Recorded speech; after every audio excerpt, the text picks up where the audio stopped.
أحزان قلبي لا تزول حتى أبشر بالقبول বিসমিল্লাহির রহমানির রহিম। পৃষ্ঠা 24। এভাবে একবার মহানবী সাল্লাল্লাহু আলাইহি সাল্লাম তার কতিপয় সাহাবীদের কাছ থেকে সাধারণ মুসলমানদের জন্য কল্যাণ কামনার নসিহাত বায়াত গ্রহণ করেন। আবিধানিক অর্থের আলোকে এ শব্দটির তাৎপর্য হচ্ছে এই যে সম্পর্কের ভেতর কোনো ভেজাল বা ত্রুটি না থেকে যায়। অন্য কথায় এ গুণটি আমরা এভাবে নির্ধারণ করতে পারি যে মানুষ তার ভাইয়ের কল্যাণ ও মঙ্গল চিন্তায় সর্বদা প্রভান্বিত থাকবে। তারই মঙ্গল সাধনের জন্য প্রতিটি মুহূর্ত অস্থির ও উদ্গ্রীব থাকবে। তারই উপকার করার জন্য সর্বতোভাবে চেষ্টা করবে। তার কোনো ক্ষতি বা কষ্ট স্বীকার করবে না, বরং দিন ও দুনিয়াবি যে কোনো দিক দিয়ে সম্ভব তার সাহায্য করার প্রয়াস পাবে। এ কল্যাণ কামনার প্রকৃত মানদণ্ড হচ্ছে যে মানুষ তার নিজের জন্য যা পছন্দ করবে তার ভাইয়ের জন্য ঠিক তাই পছন্দ করবে। কারণ মানুষ কখনো তার আপন অকল্যাণ কামনা করতে পারে না, বরং নিজের জন্য সে যতটুকু সম্ভব ফায়দা, কল্যাণ ও মঙ্গল বিধানেই সচেষ্ট থাকে। নিজের অধিকারের বেলায় সে এতটুকু ক্ষতি স্বীকার করতে পারে না। নিজের ফায়দার জন্য সময় ও অর্থ ব্যয় করতে কার্পণ্য করে না। নিজের অনিষ্টের কথা সে শুনতে পারে না। নিজের বেইজ্জতি কখনো বরদাস্ত করতে পারে না, বরং নিজের জন্য সে সর্বাধিক পরিমাণ সুযোগ সুবিধা পেতে আগ্রহী। অতএব কল্যাণ কামনার মানে হচ্ছে এই যে মানব চরিত্রের উল্লেখিত গুণসমূহ পয়দা হতে হবে এবং সে নিজের জন্য যা পছন্দ করবে তার ভাইয়ের জন্য ঠিক তাই পছন্দ করবে। এমনই ধারার তার আচার আচরণ বিকাশ লাভ করতে থাকবে। মুমিনের এই চারিত্রিক বৈশিষ্ট্যকেই রাসূল করিম সাল্লাল্লাহু আলাইহি সাল্লাম ঈমানের এক আবশ্যিক শর্ত বলে উল্লেখ করেছেন। যে মহান সত্তার হাতে আমার জান নিবদ্ধ তার কসম, কোনো বান্দা ততক্ষণ পর্যন্ত মুমিন হতে পারে না যতক্ষণ না সে নিজের জন্য যা পছন্দ করবে তার ভাইয়ের জন্য তাই পছন্দ করবে। এভাবে এক মুসলমানের প্রতি অপর মুসলমানের ৬টি গুরুত্বপূর্ণ অধিকারের কথা বলা হয়েছে। পৃষ্ঠা ২৫। তার মধ্যে এ কল্যাণ কামনাকে একটি হাদিসে নিম্নোক্ত রূপে বিবৃত করা হয়েছে, অর্থাৎ সে আপন ভাইয়ের কল্যাণ কামনা করে, সে উপস্থিত থাকুক আর অনুপস্থিত থাকুক। অন্য এক হাদিসে এ সম্পর্কে বলা হয়েছে যে মুসলমানের প্রতি মুসলমানের ৬টি অধিকার রয়েছে। তার একটি হচ্ছে এই, সে নিজের জন্য যা পছন্দ করে তার জন্য তাই পছন্দ করে। আরও সামনে এগিয়ে আমরা দেখতে পাবো কল্যাণ কামনার এ গুণটির ভেতর কত অধিকার ও মর্যাদা নিহিত রয়েছে, যা সরাসরি এর অনিবার্য দাবি হিসেবেই এসে পড়ে। ২. আত্মত্যাগ। একজন মুসলমান যখন তার ভাইয়ের জন্য শুধু নিজের মতোই পছন্দ করে না বরং তাকে নিজের উপর অগ্রাধিকার দেয়, তখন তার এই গুণটিকেই বলা হয় ইসার বা আত্মত্যাগ। এটি হচ্ছে দ্বিতীয় মৌলিক গুণ। ইসার শব্দটি আসার থেকে নির্গত হয়েছে। এর মানে হচ্ছে পা ফেলা বা অগ্রাধিকার দেয়া, অর্থাৎ মুসলমান তার ভাইয়ের কল্যাণ ও মঙ্গল চিন্তাকে নিজের কল্যাণ ও মঙ্গলের উপর অগ্রাধিকার দেবে। নিজের প্রয়োজনকে মুলতবি রেখে অন্যের প্রয়োজন মেটাবে। নিজে কষ্ট স্বীকার করে অন্যকে আরাম দেবে। নিজে ক্ষুধার্ত থেকে অন্যের ক্ষুণ্ণিবৃত্তি করবে।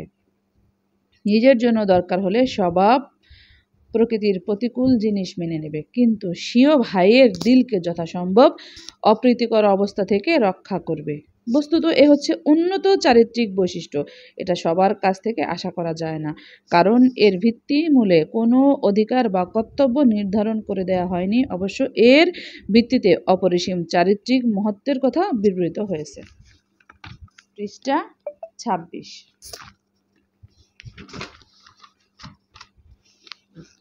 এই আত্মত্যাগ সর্বপ্রথম প্রয়োজন সীমার মধ্যে হওয়া উচিত, তারপর আরাম আয়েশের ক্ষেত্রে এবং সর্বশেষ স্বভাব প্রকৃতির ক্ষেত্রে। এই সর্বশেষ জিনিসটি বিশেষ গুরুত্বপূর্ণ। মানুষ স্বভাবতই বিভিন্ন প্রকৃতির, সেহেতু তাদের আকাঙ্ক্ষা ও চাহিদাও বিভিন্ন রূপ। এমত অবস্থায় প্রতিটি মানুষই যদি তার প্রকৃতির চাহিদার ওপর অনড় হয়ে থাকে তাহলে মানব সমাজ ভেঙে চুরমার হয়ে যেতে বাধ্য। পক্ষান্তরে সে যদি অন্যের রুচি, পছন্দ, ঝোঁক, প্রবণতাকে অগ্রাধিকার দিতে শেখে তাহলে অত্যন্ত চমৎকার ও হৃদয়পূর্ণতা হৃদ্যতাপূর্ণ সম্পর্ক গড়ে উঠতে পারে। এই আত্মত্যাগেরই উচ্চতর পর্যায় হচ্ছে নিজে অভাব অনটন ও দুরবস্থার মধ্যে থেকে আপন ভাইয়ের প্রয়োজনকে নিজের প্রয়োজনের চাইতে অগ্রাধিকার দেয়া। রাসূলুল্লাহ সাল্লাল্লাহু আলাইহি ওয়াসাল্লামের সঙ্গী সাথীদের জীবন এ ধরনেরই ঘটনাবলিতে পরিপূর্ণ। আল কুরআনেও তাদের এ গুণটির প্রশংসা করা হয়েছে এবং তারা নিজের উপর অন্যান্যদের প্রয়োজনকে অগ্রাধিকার দেয়, যদিও তারা রয়েছে অনটনের মধ্যে। সূরা হাশর আয়াত ৯। বস্তুত নিজেদের অভাব অনটন সত্ত্বেও আনসারগণ যেভাবে মুহাজির ভাইদের অভ্যর্থনা করেছে এবং নিজেদের মধ্যে তাদেরকে স্থান দিয়েছে তা নিঃসন্দেহে আত্মত্যাগের আদর্শ দৃষ্টান্ত। উপরোক্ত আয়াতের শানে নুজুল হিসেবে হযরত আবু তালহা আনসারীর একটি ঘটনার কথা উল্লেখ করা হয়েছে। ঘটনাটি থেকে এর একটি চমৎকার উদাহরণ পাওয়া যায়। একদিন রাসূল করিম সাল্লাল্লাহু আলাইহি সাল্লামের কাছে একজন ক্ষুধার্ত লোক এলো।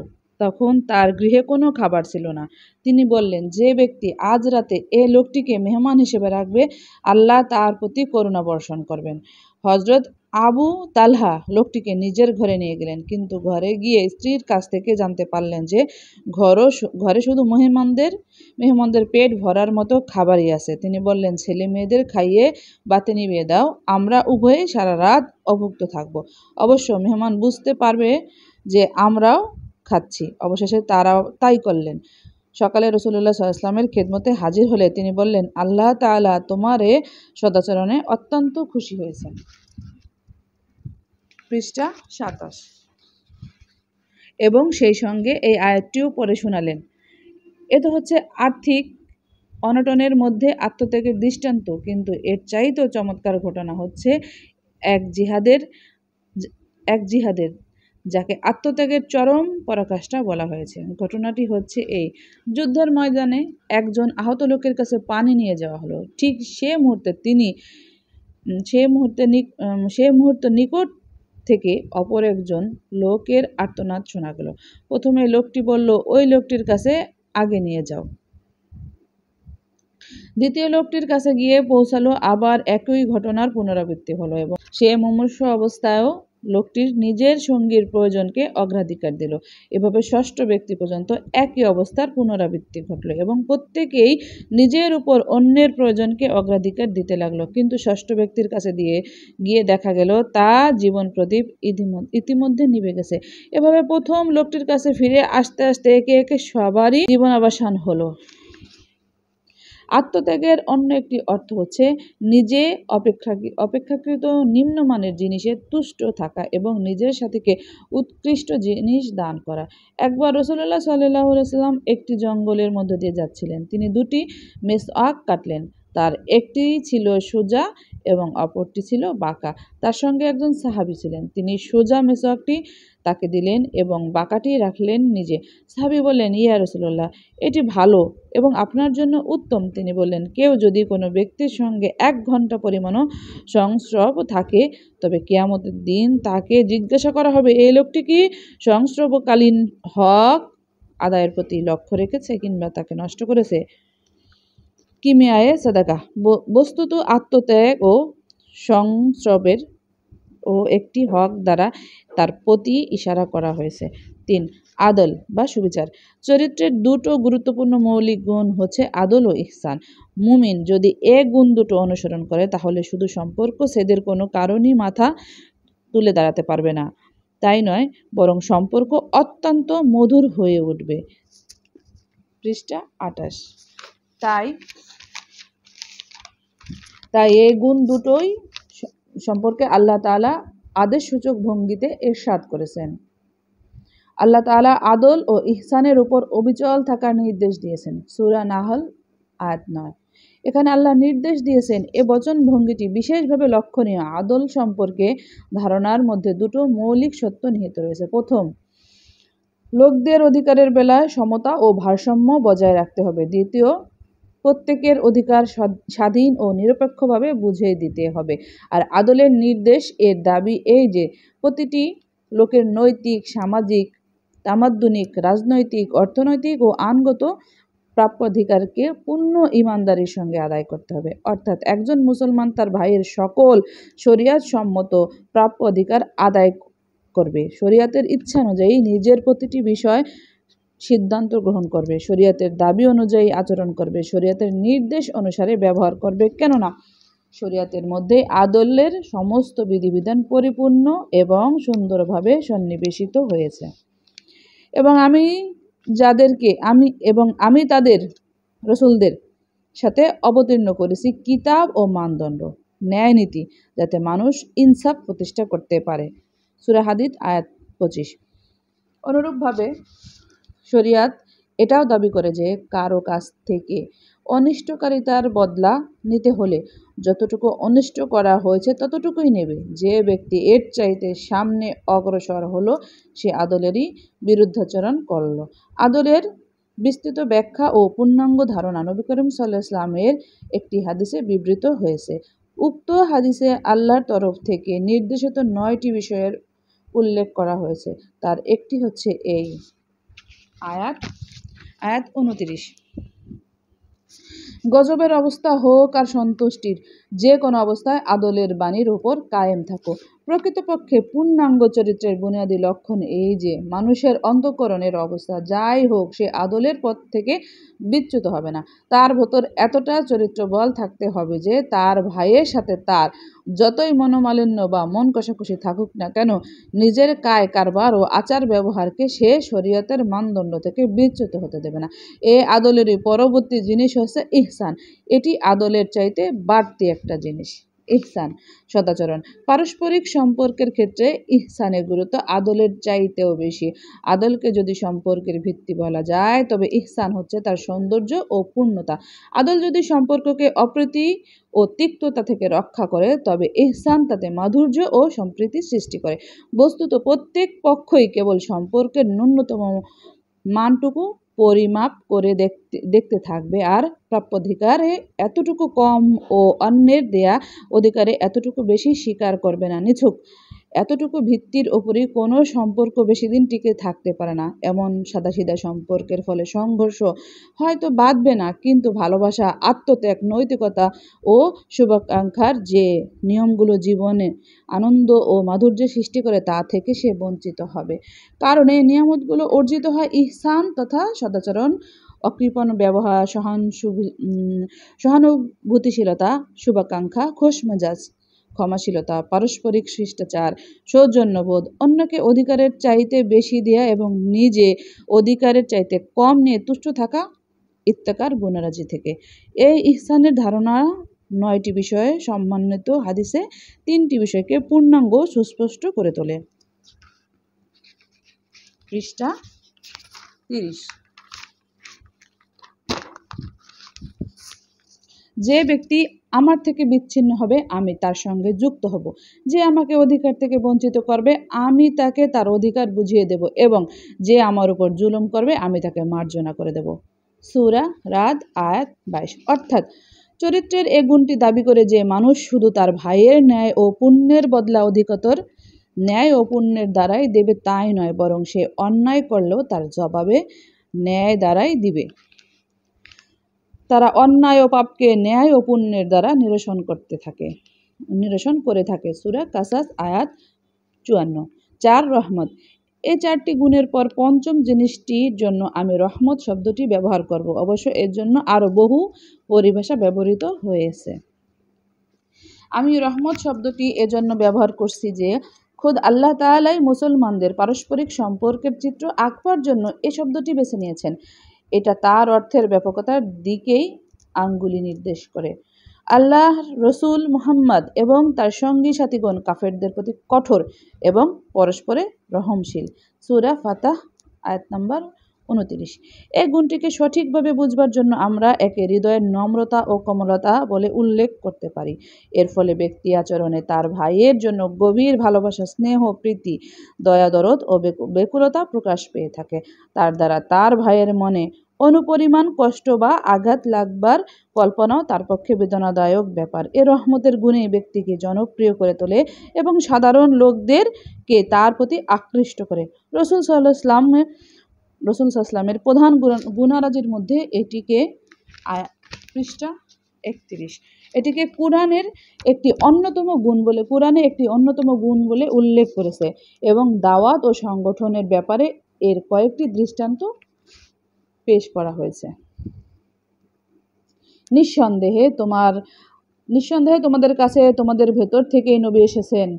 তোমরা কোনো কষ্ট পেলে ভারাক্রান্ত হয়ে পড়েন। তোমাদের কল্যাণের জন্য তিনি সর্বদা উদ্গ্রীব এবং মুমিনের প্রতি অতীব দয়াশীল ও মেহেরবান। সূরা তাওবা আয়াত 128। সূরা আল ইমরানে বলা হয়েছে যে আপনার হৃদয় যদি কোমল না হতো তাহলে লোকেরা কখনো আপনার কাছে যেত না, আর দিলের এ কোমলতা আল্লাহ তাআলারই রহমত। আল্লাহর রহমতেই আপনি তাদের জন্য নরম দিল ও সহৃদয়বান হয়েছেন। যদি বদমেজাজি ও কঠিন হৃদয়ের হতেন তাহলে লোকেরা আপনার কাছ থেকে দূরে সরে যেত। আল ইমরান আয়াত 159। ইমানের স্বতঃস্ফূর্ত পরিণতি হচ্ছে প্রেম প্রীতি, আর প্রেম প্রীতি ও কঠিন হৃদয় কখনো একত্রিত হতে পারে না। তাই একজন মুমিন যখন প্রেমিক হয় তখন স্বভাবতই সে নম্র স্বভাবের হয়, নতুবা তার ইমানে কোনো কল্যাণ নেই। এ সত্যের প্রতি রাসূল করিম সাল্লাল্লাহু আলাইহি ওয়াসাল্লাম নিম্নরূপ আলোকপাত করেছেন। মুমিন হচ্ছে প্রেম ভালোবাসার উজ্জ্বল প্রতীক। যে ব্যক্তি না কাউকে ভালোবাসে আর না কেউ তাকে ভালোবাসে তার ভেতর কোনো কল্যাণ নেই। পৃষ্ঠা 32। আর এজন্যই বলা হয়েছে যে ব্যক্তি কোমল স্বভাব থেকে বঞ্চিত সে কল্যাণ থেকে বঞ্চিত। মুসলিম শরীফের হাদিস। একথার বিস্তৃত ব্যাখ্যা হচ্ছে এই, যে ব্যক্তিকে নম্র স্বভাব থেকে তার অংশ দেয়া হয়েছে তাকে দুনিয়া ও আখিরাতের কল্যাণ থেকেও তার অংশ দেয়া হয়েছে। শারে সুন্নাহ আয়েশা রাদিয়াল্লাহু আনহা থেকে বর্ণিত। একবার মহানবী সাল্লাল্লাহু আলাইহি ওয়াসাল্লাম 3 জন জান্নাতি লোকের ভিতর থেকে একজনের কথা উল্লেখ করেন। লোকটি তার আত্মীয় স্বজন এবং সাধারণ মুসলমানদের প্রতি অতীব দয়ার্থ ও সহানুভূতিশীল ছিল। বস্তুত যে ব্যক্তি দুনিয়ার মানুষের প্রতি রহম করে না তার চেয়ে হতভাগ্য আর কেউ নয়, কারণ আখিরাতে সে খোদার রহমত থেকে বঞ্চিত হবে। পক্ষান্তরে যে ব্যক্তি আল্লাহর বান্দাদের প্রতি রহমত করে তার জন্য আল্লাহর রহমতও অনিবার্য হয়ে যায়। মুহাম্মদ সাল্লাল্লাহু আলাইহি ওয়াসাল্লাম তাই বলেছেন। রহমত কারো থেকে ছিনিয়ে নেওয়া হয় না, কেবল হতভাগ্য ছাড়া। আরও বলেছেন, যারা রহম করে রহমান তাদের প্রতি রহম করেন। তোমরা দুনিয়াবাসীর প্রতি রহম করো যেন আসমানবাসী তোমাদের প্রতি রহমত করেন। পৃষ্ঠা 33। এ রহমত ও নম্রতারই দুটো ভিন্ন দিকের প্রকাশ ঘটে ছোটদের প্রতি স্নেহ ও বড়দের প্রতি সম্মান প্রদর্শনের মাধ্যমে। এ দুটো জিনিস উল্লেখ করা হয়েছে নিম্নোক্ত ভাষায়। যে ব্যক্তি আমাদের ছোটদের প্রতি রহম এবং বড়দের প্রতি সম্মান প্রদর্শন করে না সে আমাদের অন্তর্ভুক্ত নয়। তিরমিজি শরীফের হাদিস। ইবনে আব্বাস রাদিয়াল্লাহু আনহু থেকে বর্ণিত। একজন মুসলমান তার ভাইয়ের সাথে সম্পর্কের ক্ষেত্রে নম্র প্রকৃতির হয়ে থাকে এবং সম্ভাব্য সকল উপায় তার দিলকে খুশি রাখা, তাকে কষ্ট পেতে না দেয় এবং তার প্রতিটি ন্যায়সঙ্গত দাবি পূরণ করার জন্য সে আপ্রাণ চেষ্টা করে থাকে। এ বিষয়টিকে রাসূল করিম সাল্লাল্লাহু আলাইহি ওয়াসাল্লাম নিম্নোক্ত দৃষ্টান্ত দ্বারা বুঝিয়েছেন। মুমিন ব্যক্তি সেই উটের ন্যায় সহিষ্ণু ও সহৃদয় হয়ে থাকে যার নাকে পতর পরিহিত, তাকে আকর্ষণ করলে আকৃষ্ট হয় আর পাথরের উপর বসানো হলে বসে পড়ে। তিরমিজি শরীফের হাদিস। কুরআন মাজিদে অত্যন্ত সংক্ষেপে এই সমগ্র বিষয়টি বর্ণনা করেছে। তারা মুমিনদের প্রতি বিনয় ও নম্র হবে। সূরা মায়েদা আয়াত নম্বর 54। প্রকৃতপক্ষে এ রহমতের গুণটি মানবিক সম্পর্কের ভেতর নতুন প্রাণ চেতনার সঞ্চার করে, তার সৌন্দর্য ও সৌকর্যকে পূর্ণতা দান করে। এক ব্যক্তি যদি একবার এ রহমতের মাহাত্ম্য উপলব্ধি করতে পারে তবে তার দিলকে ওই সম্পর্ক যার মাধ্যমে সে এ নিয়ামত লাভ করেছে ছিন্ন করার জন্য সম্মত করানো খুবই কঠিন ব্যাপার হয়ে পড়ে। পৃষ্ঠা 34। মার্জনা। 5. মার্জনা অর্থ ক্ষমা করে দেওয়া। অবশ্য এ অর্থের ভেতর থেকে পৃথকভাবে অনেক বিষয় সামিল হয়ে থাকে, যেমন ক্রোধ দমন, ধৈর্য, সহ্য, সহিষ্ণুতা ইত্যাদি। কিন্তু এ গুণটির সাথে ওগুলোর যেহেতু ঘনিষ্ঠ সম্পর্ক রয়েছে তাই ওগুলোকে আমরা এরই অন্তর্ভুক্ত করে নিচ্ছি। যখন দুজন লোকের মধ্যে সম্পর্ক স্থাপিত হয় তখন প্রত্যেকের দ্বারা স্বভাবতই এমন কিছু না কিছু ব্যাপার ঘটে যা অন্যের বিপক্ষে অপ্রীতিকর, তিক্ত, কষ্টদায়ক ও দুঃখজনক। এর কোনোটা তার মনে ক্রোধের সঞ্চার করে, আবার কোনোটা তাকে আইনসঙ্গত প্রতিশোধ গ্রহণেরও অধিকার দেয়। কিন্তু এমনই ধরনের পরিস্থিতিতে ভালোবাসাই বিজয়ী হোক, প্রতিশোধ গ্রহণের ক্ষমতা থাকা সত্ত্বেও তা থেকে তারা বিরত থাকুক এবং তারা মার্জনা ও ক্ষমাশীলতার নীতি অনুসরণ করুক। একটি প্রেম ও ভালোবাসার সম্পর্ক তার স্থিতিশীলতার জন্য এটাই দাবি করে। এটা ছিল রাসূল করিম সাল্লাল্লাহু আলাইহি সাল্লামের বিশেষ চরিত্রগুণ। এজন্য আল্লাহ তাআলা তাকে বহু জায়গায় নসিহত করেছেন, নম্রতা ও ক্ষমাশীলতার নীতি অবলম্বন করো। সূরা আরাফ 199 নম্বর আয়াত। আপনি তাদের ক্ষমা করে দিন তাদের জন্য মাগফিরাত কামনা করেন। মুসলমানদেরকে তাকওয়ার গুণাবলী শিখাতে গিয়ে এও বলা হয়েছে, যারা নিজেদের রাগকে সংবরণ করে আর মানুষের প্রতি ক্ষমা প্রদর্শন করে। কোনো মানুষ যখন কষ্ট পায় অথবা তার কোনো ক্ষতিসাধন হয় তখন সর্বপ্রথম ক্রোধই তার মন ও মগজকে আচ্ছন্ন করার প্রয়াস পায়। আর ক্রোধ যদি তার দিমাগকে অধিকার করতে পারে তাহলে মার্জনা তো দূরের কথা, সে এমন সব অস্বাভাবিক কাণ্ড করে বসে ভবিষ্যতে সুস্থ ও স্বাভাবিক সম্পর্কের আশায় তিরোহিত হয়ে যায়। এখানে আমাদের 34 পৃষ্ঠা শেষ। আলহামদুলিল্লাহ, আমাদের ইসলামী সাহিত্য আজকে 10 পৃষ্ঠা পড়া শেষ হলো। আসসালামু আলাইকুম রহমতুল্লাহ।